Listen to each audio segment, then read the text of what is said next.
Bénin, il faut libérer tous les prisonniers politiques, affirme l'ancien président Nicéphore Soglo qui publie ses mémoires aux éditions Lamenton sous le titre « Vers le miracle béninois, l'épreuve du pouvoir et de la démocratie ». En tout cas, dans le monde entier, des centaines de milliers d'hommes sont privés de liberté pour avoir professé des opinions politiques ou religieuses opposées à celles des dirigeants de leur pays ou pour avoir manifesté le mécontentement à l'égard des conditions sociales dans lesquelles ils vivent. Ainsi, la question des prisonniers politiques pose la difficulté de définir cette catégorie du fait de la diversité des formes de coercition et l'impossibilité de saisir son ampleur réelle. La libération des détenus politiques et le retour des exilés politiques au Bénin avant 2026, une demande de Soglo pour des intérêts égoïstes ou pour l'intérêt général.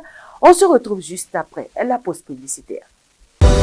Vous organisez un mariage, un anniversaire, un baptême, un séminaire, un spectacle, un meeting politique ou tout autre événement, Guérit TV Monde vous propose un service de sonorisation professionnelle de meilleure qualité. Pour plus d'informations, contactez-nous au plus 229 91 19 10 10.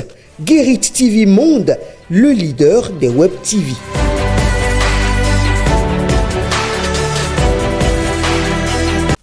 Dans un entretien exclusif accordé à Radio France Internationale, l'ancien président béninois Nicéphore Dieudonné Soglo a livré un plaidoyer en faveur des opposants politiques emprisonnés et des exilés. Une fois encore, il exhorte le chef de l'État, Patrice Talon, à prendre des mesures fortes dès 2025, alors que le Bénin s'apprête à entrer dans une année électorale cruciale. Je vous invite à suivre ici un extrait de ses propos au cours de cet entretien.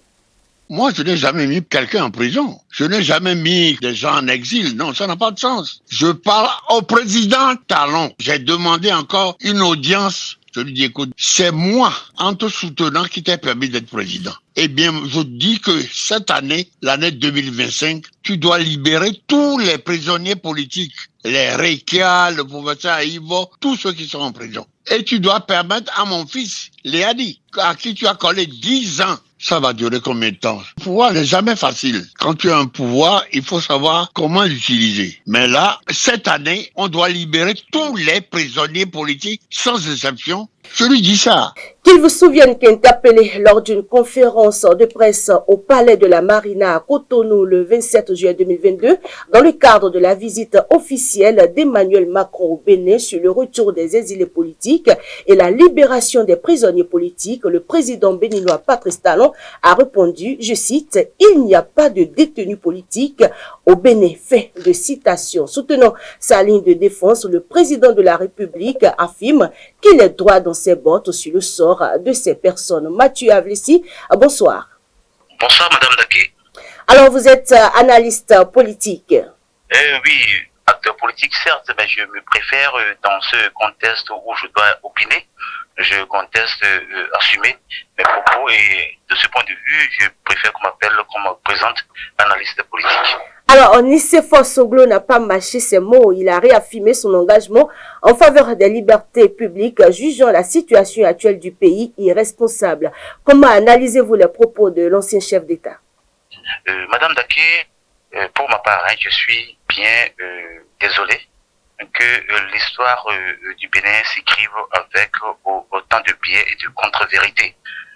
Parce qu'au-delà de tout, c'est une intervention qui est consécutive à un document, donc aurait sorti le président Soglo. Je pense que moi, je me suis pas raconté la conférence nationale de Boston. Et parce que je l'ai vécu pendant que j'étais encore étudiant. J'ai vécu tous les événements qui avaient conduit à la conférence, à l'organisation de la conférence. Et de ce point de vue, je me dois de dire aux plus jeunes que vous êtes, de garder beaucoup de lire, de prendre les déclarations ou de tels ouvrages avec beaucoup de circonspection et d'analyse critique.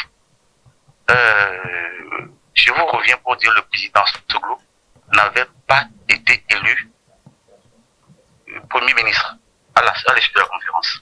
Il avait été désigné par les conférenciers à l'unanimité. Parce qu'il était prévu dans les conclusions de la conférence que le Premier ministre ne serait pas candidat aux élections présidentielles de 1991. Donc, il gérait la transition aux côtés du président Kérékou, avec tous les pouvoirs arrachés à Kérékou et attribués au Premier ministre, au fin de lui permettre d'organiser les élections en 1991. Mais coup de tonnerre, le président Soglo, c'est pourquoi je dis que s'il y a un acteur politique qui avait commencé par trahir l'esprit de la conférence nationale, M. Soglo est le premier, avec le soutien de certains cadres que je n'ai pas besoin de citer ici parce que dans d'autres contextes, je l'avais dit. Donc, premier à violer l'esprit de la conférence des forces vives.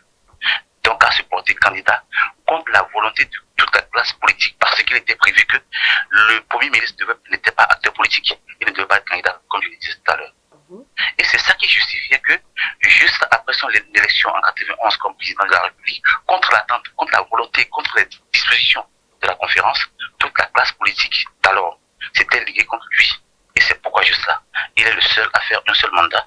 Il n'a pas pu remplir pour le second mandat en 1996. Et le pouvoir lui a été arraché par la classe politique et remis au président Kérékou. Et dans ce contexte, lorsqu'il se met à dire que voilà, aujourd'hui, il y a de l'irresponsabilité, il y a de la classe politique, il y a des exilés politiques, il y a je ne sais quoi, des prisonniers politiques.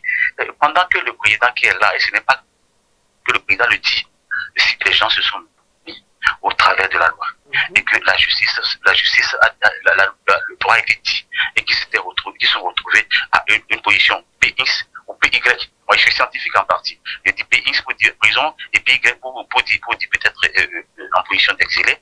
Si les gens se retrouvent en difficulté avec la loi, et qu'ils se sont retrouvés dans une de ces positions dont je viens de parler, ce serait pour eux, la seule façon pour eux de se sortir d'affaires, c'est voir les voies de recours prévues dans nos dispositions qui leur permettraient de se sortir d'affaires. Ce qui ne revient pas à un ancien président qui s'est comporté comme je vous le dis là. Ça, moi, je me dois de vous raconter l'histoire parce que j'ai vécu la conférence en tant qu'étudiant, en tant qu'élève, en tant qu'étudiant, j'étais bien étudiant des années avant 90 et de ce contexte, et qu'on apprenne à dire la vérité à la jeune génération. Alors, Mathieu avait... C'est le premier à violer l'esprit de la conférence. De ce point de vue, il y a plusieurs points de vue, hein, et c'est parce que je ne pense que ça. La conférence avait prévu un régime semi-présidentiel. Qu'est-ce qu'il a fait quand il est venu en 1991? Et ça, c'est toutes choses qui nous ont conduit à la dérive qu'on a connue. Il a fait 10 ans, et après les 10 ans, il a voulu garder le pouvoir parce que vous vous rappelez, comment on appelle, touche pas ma constitution, les noms de Kérékou. Il est venu, c'était pareil, comment appelle-t-on, après nous c'est nous, ainsi de suite. Et c'est tout ça qu'on veut réformer, que le président Talon a verrouillé en disant, nul ne se peut être président de la République pendant plus de 2 mandats de sa vie. Et on ne peut pas faire davantage en restaurant l'esprit de la conférence. Et qui parle Mathieu Avessi, je ne sais quoi, je ne suis pas à l'aise avec lui. Mathieu Avessi, au-delà de qualifier la situation irrespirable, l'ancien président a insisté sur la nécessité de libérer tous les prisonniers politiques et de permettre le retour des exilés, dont son propre fils l'a dit. Une demande de Soglo pour des intérêts égoïstes, ou prêche-t-il, selon vous, pour sa pense? Voyez-vous, c'est un peu ça. Je ne voulais pas trop enfoncer le clou par rapport au président Soglo. C'est pourquoi je ne présentais que ces violations de l'esprit de la conférence et qu'il parle de situations désespérées aujourd'hui. C'est des gens que moi, je ne voudrais pas être très acerbe parce que j'ai mon éducation. Mais, qui vous souvenez, Madame Daké? Oui. Je ne connais pas de compétences spécifiques à son fils Liali. Compétences professionnelles, je ne lui connais pas. Vous êtes journaliste. Monsieur Liali Soglo sait faire quoi? Rien que je sache. Qu'il nous en apporte les preuves. Mais que quelqu'un comme ça, qui ne s'est retrouvé que dans l'environnement politique parce que son père est devenu accidentellement président de la République. Et qu'il s'est permis ce qu'il s'est permis là, qu'il se retrouve en situation de difficulté avec la loi, qu'il prenne le large et qu'aujourd'hui son père monte pour nous dire le rentrée de son fils. Bon, moi je crois que c'est des biais de l'histoire. Je ne veux pas qu'on continue de raconter l'histoire du Bénin avec tant de compromis ou de compromissions, avec tant de biais ou bien ce n'est pas bon. Je dis, on a de raison. Et moi, de ma position actuelle, pour ce que j'ai vécu, ce n'est pas une grande émission. Vous pouvez en organiser une, m'inviter pour que je restaure un peu ce que je sais de l'histoire. Parce que je dis, j'ai vécu la suspension de l'année scolaire fermée de toutes les écoles au collège, des années 85, avant de me retrouver à l'université pour vivre tout ce qui nous a conduit, à la conférence des forces vives et tout ce qui a suivi comme crise. Madame Daké. Ça va venir, Mathieu Avlessi, mais dites-nous, avant de mettre fin à notre entretien. Égoïste devant la politique. Avant de mettre fin à cet entretien, dites-nous comment est-ce que vous voyez l'échéance de 2026 et l'avenir politique du président Patrice Talon. Merci. Et je vous ai dit maintenant les bureaux que le président Talon a dû mettre dans notre loi fondamentale pour que personne ne vienne encore nous dire qu'il veut aller à un troisième mandat. C'est déjà des avancées civiles. Et ces avancées-là, on va les voir se pérenniser, se renforcer à l'échéance 2026 où les élections seront un peu plus généralisées, 2 élections ensemble, une élection présidentielle par la suite, la même année, et on va voir l'État se mettre régulièrement au travail, à la suite du travail accompli par le président Talon pendant ces 10 années de règne. Et je pense que les échéances 2026 seront une échéance électorale festive comme les Béninois le veulent. Et c'est pourquoi aujourd'hui, il faudrait que nous allions comme en marchant sur des œufs, allons doucement, gardons la tête froide et le cœur très chaud pour le Bénin, pour que les élections se passent dans la paix et la... Merci à vous. Je rappelle que vous êtes acteur politique et analyste politique. Voilà les 2 casquettes que je préfère les porter, sans pour autant me retrouver en difficulté avec un état-major du parti politique. Politique auquel j'appartiens par rapport à la mouvance. Merci bien, merci bien. Alors que le compte à rebours avant les élections générales de 2026 est lancé, cette prise de position de l'ancien président souligne les tensions et les attentes autour de l'avenir politique du pays. Son intervention à la suite de celle de l'ex-président de l'Assemblée nationale, Maître Adrien Hongwedi, remet sur la table le débat de l'état des libertés publiques au Bénin. Au téléphone, Jean-Baptiste Ngué, acteur politique. Jean-Baptiste Ngué, bonsoir. Bonsoir madame. Comment vous portez-vous? Je vous rends grâce. Alors, comment analysez-vous les propos de l'ancien chef d'État, Nicéphore Soglo? D'abord, je tiens à saluer le président Nicéphore Dieudonné Soglo pour son courage perpétuel, parce que ce n'est pas d'aujourd'hui que le président Nicéphore Soglo réclame, disons, la libération des détenus politiques et le retour des enfants du pays, Ce n'est pas d'aujourd'hui. Donc, sa déclaration me conforte dans ma position de savoir que malgré la situation, malgré les intimidations, malgré l'atmosphère d'hypocrisie généralisée, le président Nicéphore Soglo tient bon et tient à laisser un héritage dans ce pays. Qu'il vous souvienne que il a été un acteur principal de la Conférence nationale des forces vives, ainsi que le président Adrien Hongwedi. Oui. Donc, vous comprenez quel est leur sentiment de réclamer la libération des détenus politiques, puisque c'est ça qui nous a conduit à la Conférence nationale des forces vives de la nation de 1990. Alors, on ne peut pas avoir traversé tout ça là pour rien, parce qu'il y a eu des sacrifices.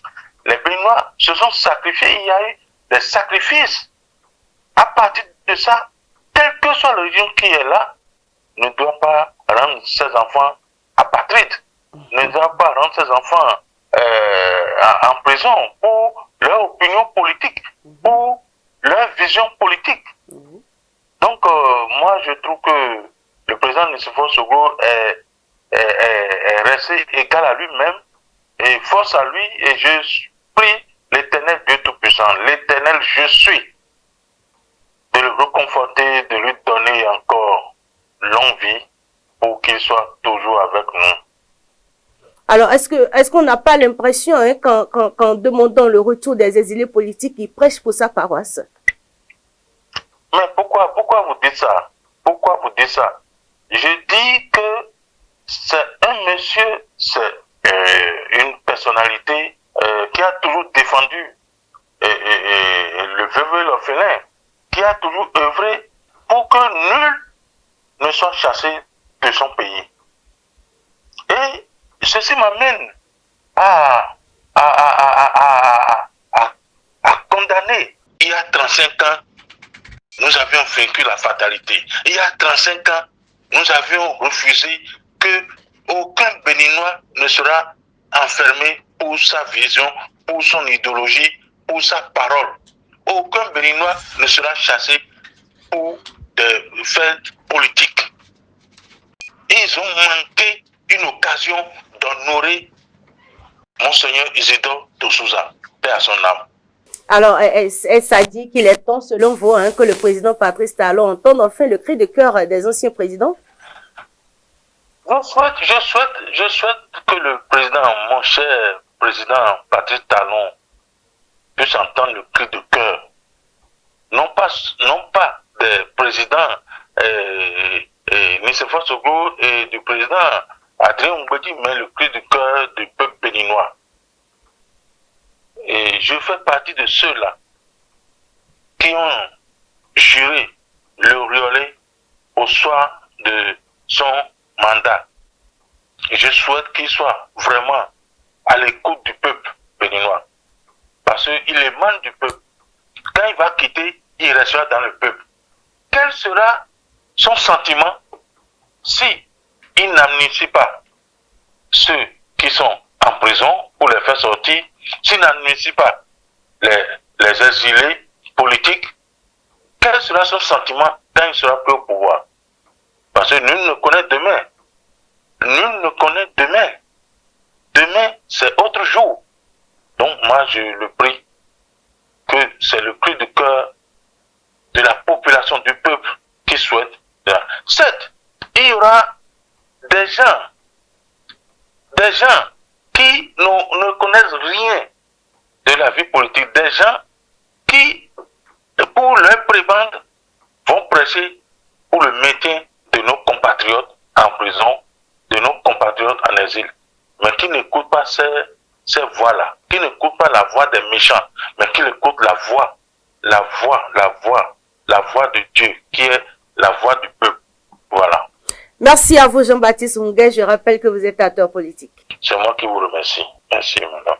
Mesdames et messieurs, Nicéphore Soglo n'a pas mâché ses mots. Il a réaffirmé son engagement en faveur des libertés publiques, jugeant la situation actuelle du pays irrespirable. L'ancien président a donc insisté sur la nécessité de libérer tous les prisonniers politiques et de permettre le retour des exilés, dont son propre fils. Elle a dit une demande de Soglo pour des intérêts égoïstes ou pour l'intérêt du peuple, suivant le député de la 10e circonscription du Parti Les Démocrates, Kolaole Dima-Ogbon, reçu par Mathieu Boucaud dans l'émission La Position de ce mercredi 12 mars 2025. Vous savez, on a déjà vu le président Soglo sur plusieurs fronts. Quand il est allé au Niger, c'est pour parler de son fils? Non. C'est que le pays va mal. Le pays va mal, bien qu'il ne soit plus aux affaires. Parce qu'il estime que il est encore debout. Heureusement, il est encore en vie. Il ne peut pas laisser le pays pour lequel il a travaillé tout le temps, qu'il a même présidé. Il ne peut pas laisser ça s'écrouler. Il ne peut pas laisser le pays dans un genre de mauvaise posture avec nos voisins du Niger, et il s'est levé.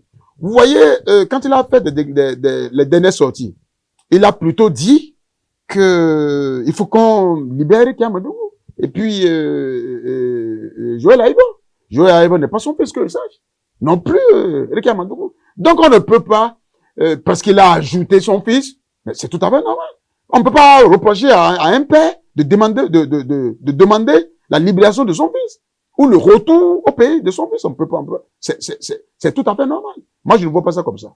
Je vois plutôt un père de famille, un père de la nation qui se préoccupe des problèmes de la nation et qui réclame simplement la paix, l'union dans le pays. Interrogé sur la réaction du président en exercice à ces interpellations, Nicéphore Soglo a admis ne pas avoir obtenu de réponse claire. Malgré ce silence, l'ancien président reste convaincu que la libération des détenus politiques et le retour des exilés sont des étapes incontournables pour garantir des élections générales apaisées et démocratiques. Au Bénin, une équipe de la rédaction de l'antenne régionale de Guérita TV Monde, Cisa Parakou, a tendu le micro à quelques citoyens qui se sont prononcés sur la question. On les écoute au micro de Anselmo Richa et Modeste Adanzeto. Ce n'est pas une demande égoïste. C'est pour l'intérêt de la nation. C'est pour la paix. Pour aller très simple, c'est pour la paix de notre République. Si M. Nicéphore Dieudonné Soglo demande ça, ce n'est pas pour son enfant seul. Il a cité beaucoup de personnes qui sont en prison, les exilés politiques. Et il est parti loin. Si nous faisons recours au passé, quand il avait géré le pays, il a dit que lui n'a pas exilé quelqu'un, lui n'a pas enfermé quelqu'un. Je vais commencer à saluer cette initiative. Je pense que rappeler les exilés politiques, c'est un devoir patriotique. Et en tant qu'ancien président, je pense que c'est le mieux à faire. Mais ça dépend maintenant du contexte dans lequel la demande a été faite. Ce n'est pas une impérative selon moi, parce que tout gouvernement a sa façon de fonctionner. Et je pense que ça peut ne pas être un impératif pour le gouvernement en place. Donc je pense que ça doit être une doléance quand l'ancien président Nicéphore demande que les exilés politiques rentrent à la maison. Ce n'est pas par force, puisque lui n'est plus là. Et je pense qu'il doit laisser faire le travail à ceux qui l'ont succédé. Donc ça doit être une doléance et non une impérative. De l'autre côté aussi, il y a son enfant aussi qui fait partie des exilés politiques. Je pense qu'il met l'accent, ils doivent revenir à la maison, c'est que bon, il attend le retour de son enfant. Mais je pense quand même que le président Patrice Talon doit analyser cette demande et faire ce qui est mieux aux yeux de tout le monde. Cette demande n'est pas la première fois. Nous avons vu les deux anciens présidents aller au palais pour plaider du même cas, le retour des exilés politiques, la libération des détenus politiques. Si ils le font, si Nicéphore Soglo, il le fait, il le dit tout récemment, ce n'est pas dans l'intérêt égoïste, non, c'est dans l'intérêt général. Si c'est qu'il voulait parler d'une seule personne, il a dit que je veux le retour de Liadi Soglo. Il n'a pas dit que lui veut le retour de Liadi Soglo. Il a dit que lui veut le retour des exilés politiques. Donc, de là maintenant, on peut dire que ce président-là, il se soucie des Béninois qui sont en exil, des Béninois qui sont en prison. Donc, chez moi, c'est dans l'intérêt général. L'intérêt général, par exemple, maintenant, si vous allez prendre le cas de l'homme d'affaires, Sébastien Adjavon, regardez le nombre de personnes qu'il a employées dans sa société. Ils sont nombreux. C'est-à-dire, ces gens-là, ils ont leur idée, ils ont leur part, leur avis à donner pour l'avancement du pays. Bon, nous avons compris que lorsqu'on dit opposition, surtout même dans les pays africains, en particulier le nôtre, bon, c'est comme un chien et chat. C'est pas ça. L'opposition, tout ce que l'opposition dit, il a une grande part de vérité qui est là. Il a une grande part de vérité qui est là. Mais, au sujet qu'ils ont fait, ils zappent à ça. C'est-à-dire, ils bafouent à ça. Donc, n'attendez pas grand-chose à ça. Si moi, j'ai pris ma canne, je suis en train de parler des deux anciens présidents, Soglo et Bodiaï, sont allés au palais et que ça n'a pas donné un résultat positif, ce n'est pas celui-là qui va donner un résultat positif. Il est bon d'essayer. Il est bon de tenter sa chance quand même. Maintes fois. On peut tenter sa chance maintes fois. Donc, c'est ça. Sinon, n'attendez pas grand-chose de ça. Ce que lui, son excellence Talon, ce que lui a maintenu, il serait campé sur sa position, droit dans ses bottes, et il ne veut pas lâcher. Malgré le silence du chef de l'État Patrice Talon, l'ancien président reste convaincu que la libération des détenus politiques et le retour des exilés sont des étapes incontournables pour garantir des élections générales apaisées et démocratiques.